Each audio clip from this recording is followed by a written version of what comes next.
She was jogging casually in the woods in the morning, when a pickup truck suddenly rushed up behind her. The guys in the truck thought she had a great figure, so they just followed behind quietly admiring her. Only after they'd had enough did they call out to her.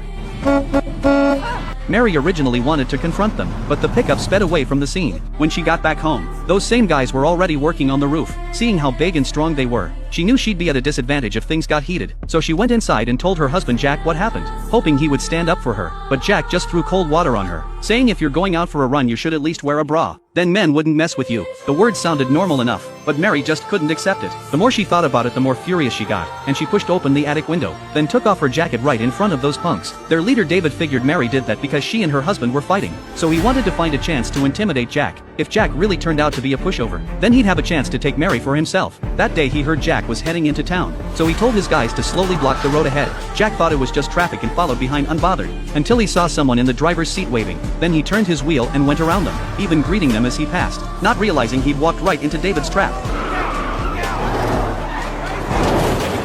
Luckily Jack's driving skills were solid, so his life wasn't in danger. When he got to town he wanted a drink to calm his nerves, but ended up running into David again at the bar. Facing their obviously hostile greeting, Jack didn't want to cause trouble, so he paid their tab and quickly left. A few days later the town held a party. Mary and Jack showed up as invited. During the event an honest guy stood up, trying to make his secret relationship public, but the girl's father was a thug. He didn't want them seeing each other. Furious, he pinned the guy down and started beating him. Nobody there dared step in, except Mary, who stood up just in time, and because of that she became the thug's next target for revenge. That night Jack was changing for bed. He opened the wardrobe then suddenly shut it, then just sat on the bed silently. Mary didn't understand and opened the wardrobe, finding their cat hanging dead inside. Jack quickly shut the windows and doors, saying everything would be fine once things blew over, but Mary couldn't swallow the anger. She grabbed a gun, ready to get revenge, but Jack stopped her on the spot. After all, they didn't even know who the killer was. Better to figure it out before making a move. The next day David's crew showed up for work as usual. Jack watched them from the window, but couldn't just walk over and ask who did it, so he invited them inside under the excuse of helping him set up some traps. During that Mary walked in with beers, calling the cat's name while walking, trying to observe everyone's reaction. But to Jack's surprise, David and the others acted unusually calm, saying they wanted to take Jack hunting.